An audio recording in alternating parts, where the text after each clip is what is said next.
এখানে বড়ি ভেজে নিয়েছি। বড়ি ভেজে নিয়ে বড়ি দিয়ে বেগুন দিয়ে মিষ্টি কুমড়া দিয়ে আলু দিয়ে রান্না করব। পেঁয়াজ দিয়ে দিলাম। এই যে বড়িগুলো লাল লাল করে ভেজে নিয়েছি, এবার পেঁয়াজ ভেজে নেব। লবণ দিয়ে দিলাম, পেঁয়াজটা তাড়াতাড়ি হয়ে যাবে, তাড়াহুড়ো লাগছে। পেঁয়াজ লাল লাল করে ভাজা হয়ে গেছে, এবার রসুন বাটা দিয়ে দেবো 1 চামচ মতো, আদা বাটা দেবো,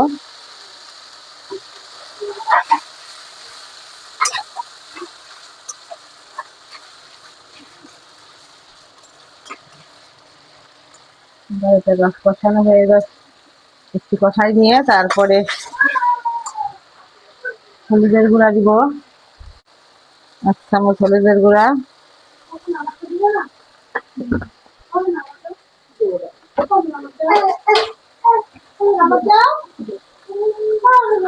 1 চামচ শুকনো মরিচের গুঁড়া,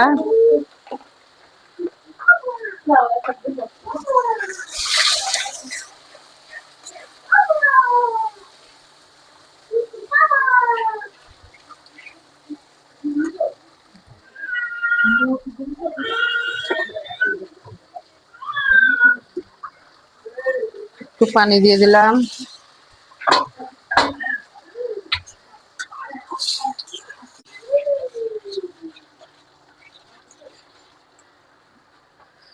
জিরার গুঁড়া 1 চামচ,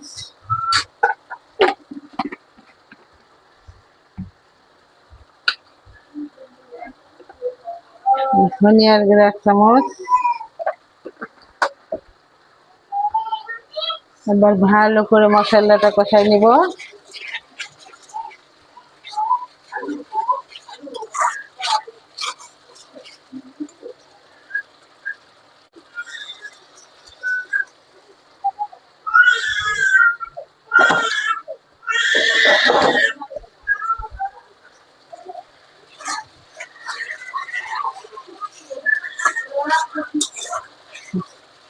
আপনারা আমার চ্যানেলটিকে সাবস্ক্রাইব করবেন, লাইক করবেন।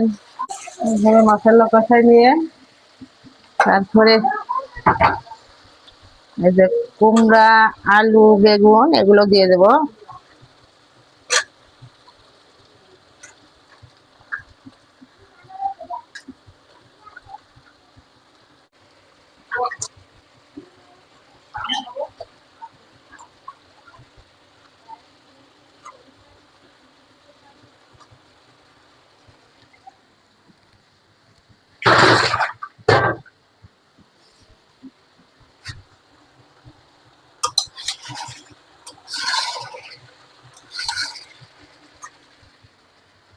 এইভাবে এখন কষাই নেব।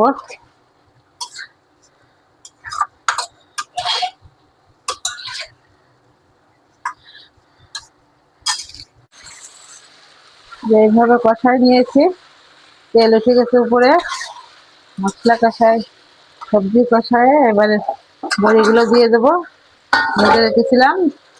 বড়িগুলো দিয়ে একটু কষাই নিয়ে ঝোলের পানি দিয়ে দেবো।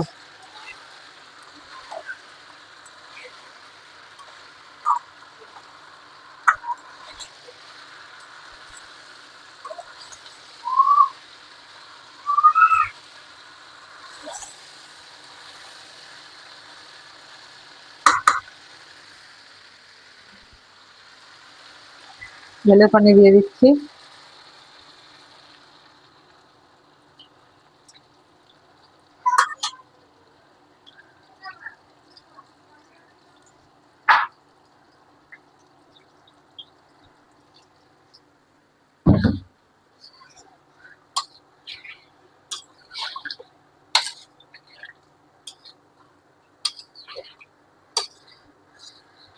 জল হতে থাক, এবার বড়ি দিয়ে দিলাম, পানি দিয়ে দিলাম, এবার বলক আসুক।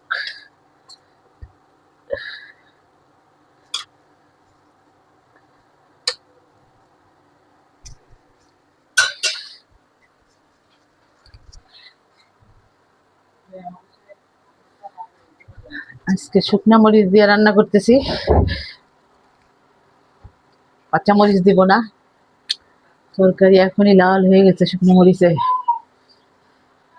একটু বড়ির তরকারি তো ঝাল ঝাল হলে ভালো লাগবে, এই জন্য একটু ঝাল বেশি দিয়েছি।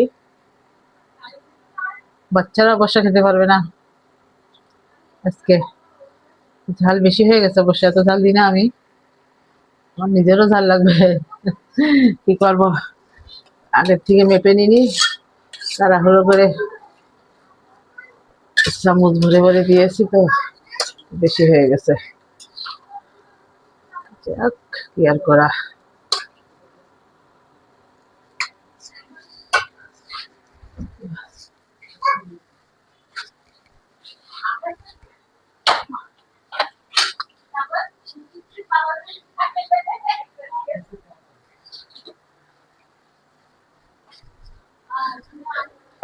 ঢেকে দিব এবার, জাল হতে থাক। যে বড়ি হয়ে গেছে আমার, বড়ির তরকারি, বেগুন, মিষ্টি কুমড়া, আলু দিয়ে বড়ি দিয়ে রান্না এরকম হয়ে গেছে, সব সিদ্ধ হয়ে গেছে।